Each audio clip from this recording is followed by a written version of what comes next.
एक तरफ ये कहा जा रहा है कि हमारी सरकार को गिराने का काम भाजपा कर रही थी, दूसरी तरफ कहा जाता है कि सरकार को बचाने का काम वसुंधरा जी कर रही थी। तो ये जो विरोधाभास है इसको समझाना चाहिए। आप कहना क्या चाह रहे हैं? कांग्रेस के विधायकों को तो बदनाम करने का काम हो रहा है और भाजपा के नेताओं का गुणगान हो रहा है। ये समझ से परे है। बहुत से लोग आरोप लगाते हैं कि मोदी और शाह के कहने पर इस्तीफे दिलवा दिए गए। अब ये बात मुझे बोले और मैं जाके मंच पे इस बात को बोलूं, ये शोभा देता है क्या? वसुंधरा जी के कार्यकाल में जो तमाम गंभीर भ्रष्टाचार के आरोप हमने लगाए, अशोक गहलोत जी ने लगाए, मैंने लगाए, मंचों पर लगाए, प्रेस कॉन्फ्रेंस करके लगाए, उनकी जांच क्यों नहीं हो पा रही थी? अब मुझे समझ में आ रहा है, लेकिन अब मैं नाउम्मीद हूं क्योंकि तथ्य सामने आ रहे हैं। कार्रवाई क्यों नहीं हो और क्यों नहीं होगी? मुझे बहुत कुछ कहा गया,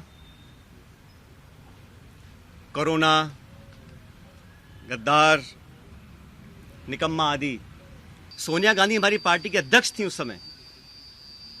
उनकी जो अवहेलना हुई, उनकी जो मानहानि हुई, उनकी जो बेइज्जती हुई, वो गद्दारी थी।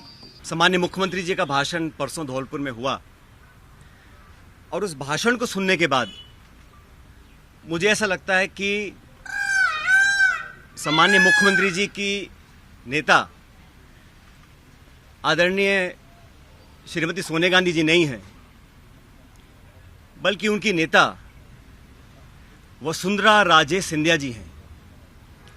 उनकी नेता सोनिया गांधी जी नहीं हैं, बल्कि उनकी नेता वसुंधरा राजे सिंधिया जी हैं। और एक तरफ ये कहा जा रहा है कि हमारी सरकार को गिराने का काम भाजपा कर रही थी, दूसरी तरफ कहा जाता है कि सरकार को बचाने का काम वसुंधरा जी कर रही थी। तो ये जो विरोधाभास है इसको समझाना चाहिए। आप कहना क्या चाह रहे हैं ये स्पष्ट कर देना चाहिए। मुझे बहुत कुछ कहा गया, कोरोना, गद्दार, निकम्मा आदि, और जो ये आरोप परसों लगाए गए, ये 2.5 साल से मैं आरोप सुन रहा था, लेकिन हम अपनी पार्टी को और सरकार की छवि को नुकसान नहीं पहुंचाना चाहते थे। इसीलिए मुझे लगा कि जो प्रकार का भाषण दिया गया, मैंने पहली बार देखा कि अपनी सरकार को, अपने ही विधायकों को, अपने नेताओं को बेइज्जत और बदनाम करने का काम हो रहा है। कांग्रेस के विधायकों को तो बदनाम करने का काम हो रहा है और भाजपा के नेताओं का गुणगान हो रहा है। ये समझ से परे है। किन लोगों पर आरोप लगाए जा रहे हैं? ऐसे लोग जो पब्लिक लाइफ में 30, 40, 45 साल से हैं, ऐसे लोग जो पब्लिक लाइफ में रहे, जिन्होंने अपना नाम कमाया, जिनकी एक साख है, उन पे आरोप लगा देना कि आप चंद रुपए में बिक गए, मैं इसको बहुत गलत मानता हूं। और 3 साल से कोई कार्रवाई आपने नहीं करी, ये बहुत बड़ा सवाल उठता है।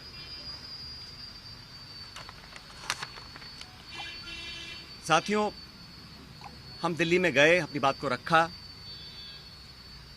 और उसके बाद सारे तथ्यों को संज्ञान में लेने के बाद हमारी अध्यक्षा सोनिया गांधी जी ने 25 सितंबर को सम्मानीय माखन साहब और सम्मानीय खड़गे जी को जयपुर भेजा था। आप सब जानते हैं, वो विधायकों की मीटिंग हो ही नहीं पाई। सोनिया गांधी हमारी पार्टी के अध्यक्ष थी उस समय। उनकी जो अवहेलना हुई, उनकी जो मानहानि हुई, उनकी जो बेइज्जती हुई, वो गद्दारी थी। इतने सारे विधायक, 20, 30, 40, पता नहीं कितने विधायकों को उनकी इच्छा के खिलाफ इस्तीफा दिलवाया गया, अपनी सरकार को संकट में खड़ा करा गया। बहुत से लोग आरोप लगाते हैं कि मोदी और शाह के कहने पर इस्तीफे दिलवा दिए गए। अब ये बात मुझे बोले और मैं जाके मंच पे इस बात को बोलूं, ये शोभा देता है क्या?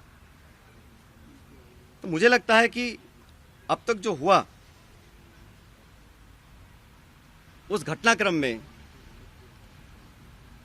वो उस बात को दिखलाता है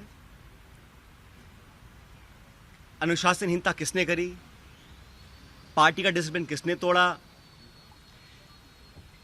और सही मायने में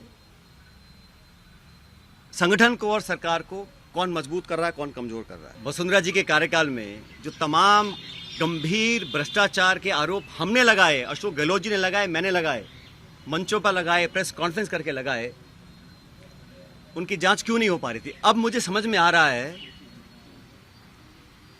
कि ये जांच अब तक क्यों नहीं हुई। मेरे चिट्ठियां लिखने के बावजूद मैं 11 अप्रैल को जयपुर में अनशन पर बैठा इस मांग को लेकर, लेकिन अब मैं नाउम्मीद हूं क्योंकि तथ्य सामने आ रहे हैं।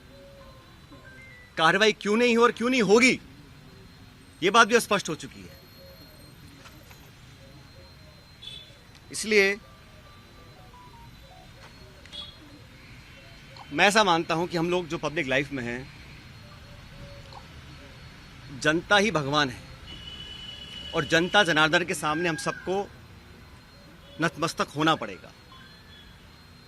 मैंने करप्शन की इशू को लगातार उठाया, पहले भी उठाया, आज भी उठा रहा हूं, आगे भी उठाता रहूंगा। हम सब ने एक स्वर से अपनी सरकार का समर्थन किया, हर मतदान कांग्रेस के पक्ष में किया, राज्यसभा का चुनाव हो, मध्य विभाजन हो, हर जगह 2.5 साल से हम सब लोगों ने अपनी कथनी करने में कोई फर्क नहीं रखा। मैं तमाम अपनी आलोचना सुनने के बाद जो मुझे कहा आप सब जानते हैं। मैं भी तर्क दे सकता था, जवाब दे सकता था, लेकिन मैंने अनुशासन में रहा। मुझे पार्टी की चिंता है, सरकार की चिंता है, इसलिए मैंने बोला नहीं। लेकिन इस प्रकार के पब्लिक प्लेटफॉर्म पर आकर अगर कोई किसी का चरित्र हनन करेगा तो उसका जवाब तो जनता को देना ही पड़ेगा।